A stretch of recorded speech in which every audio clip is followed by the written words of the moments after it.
You know that loud, obnoxious, entitled American tourist that you see in your day-to-day life? Yeah, that was me at one point. You see, the first time I got the chance to visit another country and actually immerse myself within that country's culture, it was Spain in 2023. So I was in my 20s, I was 22 years old, going on 23 years old, I believe, and it was my first time going overseas, and I didn't really know what to expect. And so when I got off the plane, I remember one of the first things that really struck me as odd was the fact that I didn't see any signs in English. I mean, maybe at the airport and around the airport, but once I actually got into the city of Valencia, there was nothing in English at all. Everything was in Spanish, and it blew my mind. And I remember I even talked about it in a video at the time that everything was in Spanish and I didn't really know how to navigate. And people in the comments were like, well, duh, you're in Spain. Of course everything's in Spanish. And of course, as I've become a little more well-traveled, I have a long way to go for sure, but as I've become a little more well-traveled, I've come to realize that every country has its own way of doing things. It has its own customs, and these customs don't necessarily cater to Americans. But it took me a painfully long time and a lot of trial and error and struggle to actually realize this in practice. And why am I telling you all of this? I'm telling you all of this because as I react to this video about 10 annoying habits of American tourists in Europe, I need you to understand that at one point that was me. I probably embodied most, if not all, of these annoying habits that we'll see in this video. And I am not claiming to be holier than thou. I'm well aware that the main reason why a lot of Americans have these annoying habits, especially when going to places like Europe, is because more often than not, we don't get to go to these kinds of places. Most Americans, if they ever get the chance to go to Europe, which they won't, but the ones that do, more often than not, will only go once in their lives. So you need to understand that we're not accustomed to traveling internationally, and when we do, we go to places that are full of other Americans. Cancun, Mexico, the Bahamas, Turks and Caicos, etc.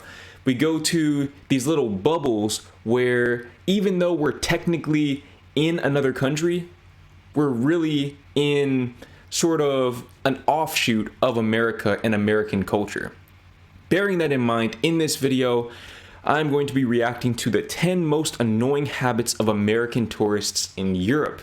And I expect this to be a very, very entertaining video because, once again, I was once this person. So without further ado, let's go ahead and get into this reaction. Right here with Walter's World, and today we're in Nafio, Greece. And today we're going to talk about are some of the ways American tourists annoy Europeans when they come here for a visit. And the thing is, a lot of the annoyances I'm going to talk about, these aren't things that just American tourists do. These are things that tourists from all over the world do. However, since English is the de facto tourist language in Europe, it kind of gets lumped together that anybody speaking English being annoying must be an American, or they could be an Italian, they could be Swiss, they could be Spanish, they could be from anywhere, okay? And I think the first kind of annoyance I want to bring up is just the being loud. And being loud, but being loud and not aware of your surroundings. Nobody cares if you're loud when you're on the beach, you're having a good time, or you're at a club. No. It's when you're at a restaurant and you're like shouting your love for Athens or how uncomfortable the beds were at that hotel. And this right here is pretty interesting. I don't know if I've mentioned this in a previous video, but basically when my girlfriend and I traveled back to America recently, we were there for 3 months and we traveled around the whole entire country. What I quickly realized, especially as I was filming videos, was that a lot of America is loud. And when I say America is loud, I don't necessarily mean Americans are loud people. Of course, it is true that Americans are loud, but I think this is actually the byproduct of America being a loud country. So, just off the top of my head, 2 things that you hear very, very frequently in America are road noise from cars and music. Loud music. I do not for the life of me understand why restaurants and other public spaces feel compelled to have such loud music. A lot of times when you go to, let's say for example, food halls, dining halls, places where you might have multiple different restaurants and then you sit and eat your food court. When you go there, a lot of times they'll play the music so loud that you can't even hear the person you're sitting and eating with. And it literally, in my opinion, ruins the experience because I'm not a very loud person. I know earlier I mentioned that I kind of embodied a lot of these traits. I think this is something that I myself don't fully embody. Maybe at times I do.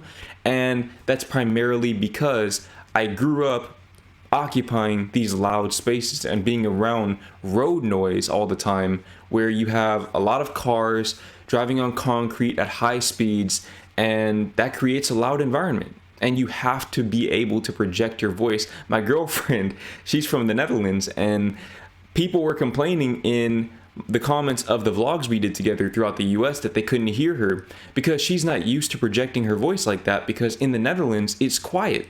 Not everywhere, of course, but generally speaking, in an area with the same amount of people, it's a lot quieter in the Netherlands, so you can get away with speaking a lot softer.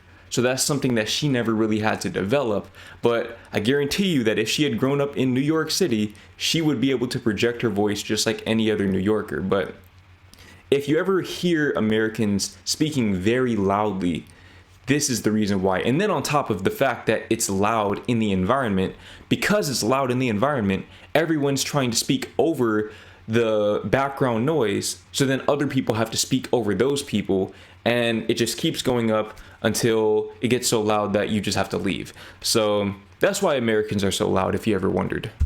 And you're just being loud. Like, that's just it. When you go around Europe, you'll notice there's not a lot of loud people. Yes, when you go to Spain, there's boisterous Italians. Yes, there are those. But in general, when you're going out to eat, you're not expressing everything in 10 decibels higher than usual. And this is one thing, I know I've made this mistake too, is it seems like when we travel, our voices just get louder and louder. So do be aware of that, because if you're in restaurants or you're out and about or you're at museums, you want to kind of tone down the volume because that annoys people. And especially if you're on public transportation, I mean, there's trains. Hold on real quick. Down the volume because that annoys people. One thing I will say, I feel like the idea that American portion sizes are much bigger than European portion sizes is a little bit overblown, because, I mean, look at this plate of spaghetti. I mean, this is a kid, so he's probably a small human, but come on, this is a very big plate of spaghetti. This is bigger than almost any plate of spaghetti I've ever gotten while eating out. But maybe this is a restaurant that caters to Americans or other people that generally are used to larger portion sizes. I don't know. But this right here, this is a lot of food. People, and especially if you're on public transportation. I mean, there's trains in many countries here in Europe that actually have a quiet train where you're not supposed to talk. And so if you hop on and start talking on your phone, or even better, talk on your phone with a speakerphone, yeah, that's a bonus annoyance anywhere in the world. If you talk on the speakerphone, please don't do that. No one else wants to hear about your constipation problem in Portugal, all right? So do be aware of that. So tone down the volume, you'll be okay. And kind of going along with that, another thing that annoys people is when you kind of complain when things don't work out exactly like you expect, or everything's not perfect, like just like it back home. That insults people, because basically what you're saying is, oh, your culture here, your country here sucks, and ours is so much better. And you have to realize this, you're in a new country, you're in a new. I'm kind of guilty of this, I'm not gonna lie. This is a trait that I've definitely embodied, and I've kind of come to realize, especially being here in Thailand, I've been here for a little over a week, that I do kind of have that entitled American mentality. Granted, I don't really voice it out loud as much now, but internally, I still kind of struggle with this, because I'm so accustomed to certain things being certain ways, not even just from being in America, but also from having lived in the Netherlands, that coming to a third world country, I have to kind of remind myself that, hey, you're in a third world country. There's a reason why your rent is $460 a month at this Airbnb resort. It's because the standard of living is generally going to be different. I won't say worse, because worse and better is subjective, but it's different. You're not going to be able to find all of the vegan options that you were able to find in the Netherlands.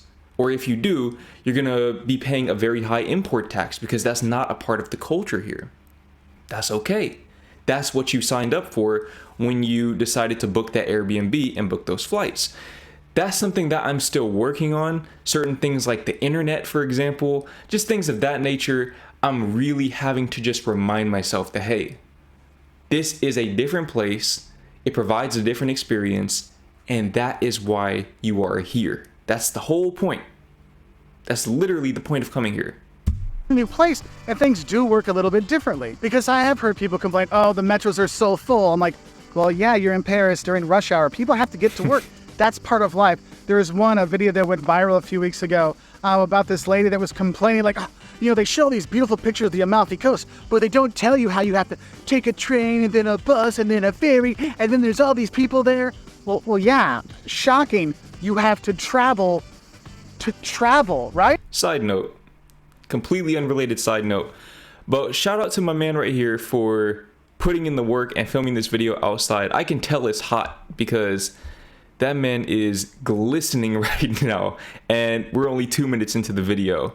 So, hey, shout out to him. Right? And so those kind of complaining things, that kind of annoys people when you're here. And yes, there are annoyances that annoy them. Dog poop on the street annoys everybody. But the complaining kind of thing, the kind of comparison, putting them down. And this is something that other Europeans do. I see German tourists traveling around to Portugal, Spain, or Eastern Europe, and they definitely look down their nose at them like, oh, how are these things not working like back in Germany? So it's not just an American thing, but just the complaining overall. You can complain, but keep it amongst yourselves in your hotel room. Don't be complaining to the locals. And another way you can really annoy the locals is really basically like if you've got too much luggage or you're not being aware of your surroundings again, but in terms of space, that means blocking the metro entrance or blocking the door of the metro, or having all your luggage blocking the whole sidewalk so people can't get by. I mean, people are still living, have to do things. And when I see tour groups that are just like literally, it's like almost like they put their arms out like this to try to take up as much of the space as possible, of course it's going to annoy people. So if you're... This right here, I think, is also a byproduct of America just being a bigger country with more space. So in America, you oftentimes don't have to worry about impeding people's paths because everything is so spread out that they can just go around you. But in a lot of European city centers specifically, you really need to be aware of your surroundings, not just for the common courtesy of not impeding other people's path, but also because of pickpockets. You have to really be on your P's and Q's about that. If you're going to be in a tour group, stand to the side. I mean, you don't get the entire street. You don't get the entire sidewalk. People need to get to work, so be aware of that, because that's why some people really, really don't like tour groups, because a lot of the tour guides, they don't care about people in that community. All they care about is making their tourists that are off from their tour from the cruise ship happy, because they're the ones that are going to tip them, going to give them money. That's their job. So do be aware of that, because it really comes down to just being selfish. I mean, we're all selfish people. That's what it is being human. You are selfish, but when you travel, trying to tone it down a little bit, because that's going to help you blend in better, but also have a better chance of making friends when you travel. Now, another thing that annoys Europeans when you travel, and this is not just American tourists, but lots of tourists, when they wander out in the middle of the street to get that perfect picture with the Eiffel Tower or the Brandenburg Gate or wherever, and you'll see people literally like wandering out to the middle of the Champs-Élysées to get their picture like this, or to hold the Eiffel Tower, or to get the Acropolis, and they really are putting themselves in danger. Like, you realize one of the most dangerous parts of travel is car accidents. I think that's one of the, if not the highest, the number 2 highest reason why tourists get killed when they travel. I did not know that. I never knew that statistic. But being here in Thailand, that's not hard to believe, because the drivers here are absolutely crazy. Batshit crazy. Nice people, but you put them behind the wheel of a car or on one of those scooters and the whole entire dynamic changes. But this is definitely something I've observed more than partaken in myself, because I'm not really much of a picture taker. I prefer to film videos. But this is something that I have seen quite a few people doing, and this kind of correlates with the previous point about blocking people's paths. I mean, if you're going to take your picture, I understand you need the perfect picture for your gram or whatever, especially if you do Instagram for a living or whatever. But at the very least, I don't know, be somewhat courteous to the fact that there are other people around you, and maybe they want to take pictures as well, and you're literally just hogging up the whole entire area for your picture. I mean, I don't know. I try to be courteous of people who are taking pictures, especially as groups, because some people, they rely on pictures to really capture those moments. And again, for me, it's videos.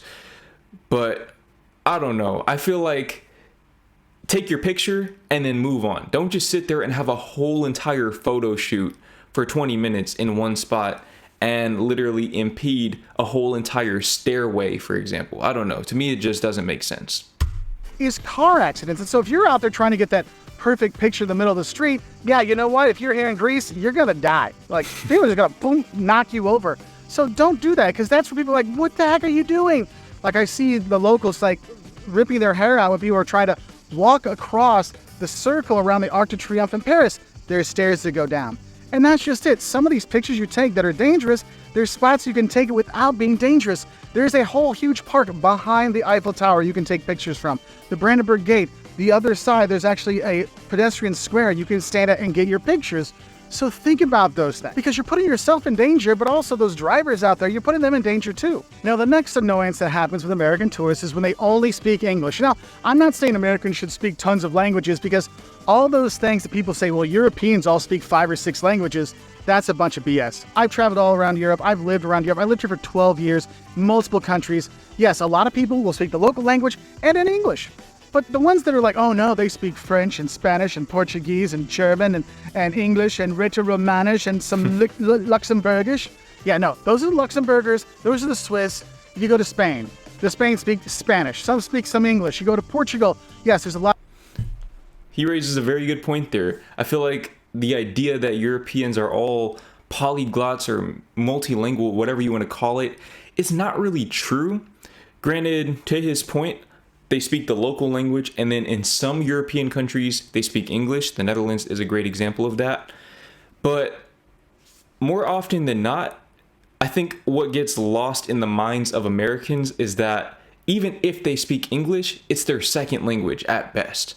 So they might be fluent. You might have some outlier examples where they speak English just as well as any American. My girlfriend is a great example of that. But most people are not going to speak or understand English as well as you will, as an American. So I think with this just comes down to downloading Duolingo or a similar language learning app and just learning some of the fundamentals. This is something that I need to do as well for Thailand, especially if we're going to be here for 3 months, because I've come to realize that the locals here, they don't really speak a lick of English at all.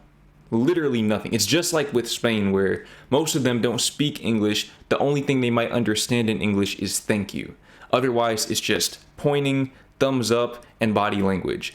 So that's something that I think for a lot of Americans, it makes us uncomfortable because we never had to learn another language. But what's allowed me to sort of begin breaking down the limiting belief in my ability to learn another language is not only the fact that literally millions upon millions of people speak multiple languages, but on top of that, at some point, we didn't know English as Americans. So we still had to learn English. Granted, it's easier as a young child, but at the same time, we have a lot more intellectual bandwidth as adults. So you can at least learn the basics. That's a common courtesy that, again, I definitely need to do a better job of. There's a lot of English there, and some Spanish, but there's not a lot of other things. You go to Italy, you're going to need to learn some Italian when you're there. And so I'm not like harping on anyone for not knowing the language, it's the not trying. Because honestly, just a "Ευχαριστώ," which is thank you here in Greece, will go a long way. I mean, honestly, wherever you go, learn thank you and cheers, and everybody's gonna love you. I mean, hi, thank you, and cheers. You might get free raki or free uso here in Greece just because of that, right? So just know that trying some of those languages go a long way. Because if you just start out in English, and then a bonus upsetting people is that just speaking louder when they don't understand you, that gets things worse, okay? So just a few words, because they'll know you don't speak it by the way you say "Ευχαριστώ," thank you. Like, that's the worst right there. Not just speaking louder, but speaking slower. Don't do that. Don't do that to anybody. That is extremely, extremely rude. I say it badly, but it's close enough. They're like, look at you, funny American, trying. You want some ouzo? I got some for you, buddy. You need some meatloaf? I got you taken care of. Because honestly, overall in Europe, these things really don't annoy them a lot. It's not like it's going to cause you really fights, but these are little things you can do and be aware of so you can be a better traveler when you're here. And when you've been here, I think another annoyance you might think about is when you say, I've been to Europe, when all you've done is like a weekend in London or you spent a week in Paris. Look, it's like if you go to the U.S., someone goes to the U.S., say, oh, I've been to the U.S. I went to New York City. I went to Orlando. I'm like, yeah, New York City's cool. Orlando is Orlando, but does that truly represent all of the U.S.? No, we have all kinds of different, topography, geography, people, food, all kinds of stuff. And here in Europe, it's even 10 times that because you have so many different cultures, so many different countries. So this is actually a great opportunity for me to clear something up really quickly. So I know I always kind of refer to Europe as one homogenous place, especially in my videos, especially in the way I market my videos. That is literally for marketing purposes. I am well aware that I am completely unfamiliar with the vast majority of European culture because it's so different, it's so diverse. But I will say that Europe as a whole, the different European countries, still have much more in common with each other than they do with, let's say, for example, Thailand or America. Those are just a couple other countries that I've been to. A visit to Poland is completely different than a visit to Portugal. A visit to Norway is completely different to here in Naflio. And by kind of lumping them all together, it kind of cheapens their cultural feelings and it makes you look bad. So be like, oh yeah, I've been to France, I've been to Paris, until you really explore a lot, you'll start to see, wow, there is a lot of difference. It's not just one Europe. There's a lot of different Europes out there, okay? And now another thing I think is important for those of you that are proud of your European heritage when you come here, and that is sometimes in some countries really promoting your 100% Greek heritage or your 100% Irish heritage might backfire. Because you're coming here thinking, yes, I'm going to the old country. I'm seeing where Yaya and Papuli were from. I'm going back to see where my grandfather, great-great-grandfather left from Dublin and how he got here. Yes, you're really proud of that. But the locals here, they do not see you as a Greek. They do not see you as an Irish, a true Irish person. They see you as someone with an Irish background that's here on vacation. Oh, you're a Greek American that's coming here to spend a month of the summer. Because I'm going to tell you right now, coming to Greece for 2 or 3 or 4 weeks in the summertime on vacation, making US money or Australian money or Canadian money, isn't the same thing as growing up here, having to live through the austerity measures in the early 2000s. It's a whole different ballgame. In Ireland, there's a lot of resentment because, look, just because your 5 times, back generation grandparents were from Ireland doesn't mean you understand what it means to be Irish. You weren't here during the Troubles. You don't understand those things. And that can cause some resentment. Now, it's not everywhere. I know for me personally, when I found out there's a little bit of me that was Lithuanian, I just brought it up to my friends. Oh, yeah, there's 5% Lithuanian in my family. And all my Lithuanian friends were like, yes, you're one of us. And so it is different places you go. So it might be something you want to be aware of. Now, another thing that might upset Europeans, and this... That does actually make a lot of sense. I never thought about it in that way. That it's not about this pretentious purity threshold that people aren't reaching. It's more about the experiences that they didn't have, because realistically, people identify not just with where they're from, but with the experiences they've had as a result of where they're from. So I can see how it would be very insulting to say you're part this or part that, but you didn't go through the things that those people actually went through. So even if from a blood standpoint, a DNA standpoint, you have it in you, from a psychological standpoint, you don't have it in you. That makes a lot of sense. And this is it gets to that point eventually, is one, you might notice that sometimes they'll ask you questions like, so why are so many Americans fat? Well, I am fat. It's because I have lack of self-control. That's very simple. But they'll point out, oh, you Americans, all you eat is fast food, all you eat is junk food. And that's not what gets them mad. What gets them mad is when you point out, it's funny, when I walk by the McDonald's and the Burger Kings and the KFCs and the Taco Bells in Spain, in Portugal, in Greece, in Germany, they're not full of American tourists. They're full of Germans. They're full of Bulgarians. They're full of Maltese. It's the locals that are eating there too. And Europeans are getting a little bit more supersized, not like us supersized, but they're getting a little bit bigger too. And that sometimes irks them when you point out that, look, it's not just Americans that eat junk food. Other places do as well. Now, another thing I've seen, this is one thing, any tourist does this, it's really... That is true, because you have to think about it. If there wasn't a market for it, those restaurants wouldn't be there. But generally speaking, I do still believe that, at least in the Netherlands and Spain, those are my primary reference points in Europe. I do feel like the lifestyles still compensate for some of the unhealthy food choices. That's just based on my observations, because of course, when you're cycling or walking every day, you're going to be able to burn a lot of the calories you eat. But at a certain point, once the food quality dips below a certain point, which Europe still has much higher food quality standards, but once that food quality in terms of the health dips below a certain point, there's no amount of cycling, no amount of lifting weights, playing soccer, football, playing whatever, tennis, doing any kind of exercise can really do for you, because it takes about 60 seconds to consume 500 calories, and it takes probably a few hours to burn it off. So definitely something to keep in mind. It's really not a good thing. It's really disrespecting monuments and disrespecting cultural heritage in different countries. Because I've been places where people are doing their duck-faced selfies in front of concentration camps. What the hell is wrong with you? Like those kind of things. Or people that are playing parkour on the Jewish memorial in Berlin. And they're like, well, the artist wants it to be lived on. Really?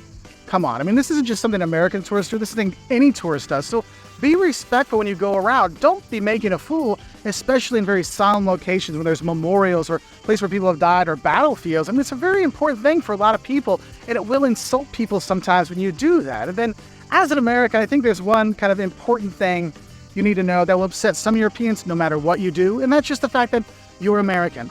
Look, it doesn't... Before we go any further, I just want to point out, I think the reason why Americans do that, why they seem so insensitive, and I'm not trying to justify all of Americans' shitty behavior, by the way, but this is just what I think. I think the reason why Americans tend to be a little insensitive to some of those monuments and whatnot is because they're so old, or they represent such old history that they can't really comprehend it fully. So let's say, for example, I took my girlfriend to Columbine High School when we were traveling through the US, and we saw a memorial for the Columbine shooting, the Columbine mass school shooting that happened in 1999. That happened 1 year before I was born. That was very recent. Whereas something that might have happened in the 1600s, maybe a war that happened in the 1600s, it's so far back that we can't comprehend it because our country isn't even that old as a whole. So that's kind of the only justification I can think of for that, but still it's not necessarily good to operate that way. It doesn't actually excuse the behavior, but it at least contextualizes it, I think. Doesn't matter what political party you're for. It doesn't matter political parties at all. There's people that don't like what the U.S. does, and so they will take that out on you. Even if you have nothing to do with it, it's just a fact of life. So be aware of that. And that's one thing you'll see is sometimes the locals know more about politics in your country than you do. And I'm not just talking to the U.S. I'm talking all around the world, from China to Brazil to wherever. And just be aware of that, because sometimes they will kind of transfer that misunderstanding, that dislike onto you as a traveler, okay? I mean, I've had people swing at me before because I was American. I don't think I'm a very bad tourist, though some people probably do, but I don't think I am. So just... Wait. He said he's had people swing at him? Let me actually go back. I need to hear that again. Understanding that dislike onto you as a traveler, okay? I mean, I've had people swing at me before because I was American. I don't think I'm a very bad tourist. Swing at him? I don't know if maybe there's some sort of communication disconnect here, but where I'm from, swinging on somebody or swinging at somebody implies there's a physical altercation. I really hope that's not what he's insinuating by saying that, because if that's the case, then I'm not gonna lie, those people need to do better. Really, they need to go to jail or something, because that's crazy. But I'm assuming maybe he meant that people just kind of verbally attacked him in a passive-aggressive manner for being American. I haven't encountered that personally. I definitely see some of that energy in a lot of comment sections and online forums, but I've never encountered that personally, where people insulted my intelligence or kind of underestimated me simply because I was American. I've never encountered that, but I do know that it happens. But I really hope that when he says they swung at him, that, again, he's referring to verbal attacks. Though some people probably do, but I don't think I am. So just some things to kind of think about. And I'll be honest with you. Most of these things you're going to be doing, if you do them, no one's going to say anything. Nobody's going to care. But it might be those little differences. Where is this at? If you know where this is at right here, if you know where this was filmed, please tell me, because this right here might have just moved up to the very top of my travel bucket list. This is one of the most beautiful things, most beautiful places I've ever seen in my life, and that's no exaggeration. This is top-notch scenery. This has to be somewhere in Switzerland or Austria, I'm assuming, or maybe France, I don't know. But if you know where this is at, then please enlighten me in the comments. Differences that get people to come up and talk to you. get up and say, hey, why don't you have a drink with us? Or hey, what are you doing here in Greece? What are you doing here in Italy? Why is some weird guy here in Lithuania? Tell us more. And that's how you get to make some really good friends when you travel. So don't think these annoyances are only things that American tourists do. These are things that lots of tourists do from all around the world, including here in Europe as well, all right? So what are some things that tourists do that annoy you when you travel around? Let us know. On that note, I want you to comment below what is the worst tourist encounter that you've personally had living in Europe or living in whatever country you live in. Comment down below. I'd love to hear your thoughts on that.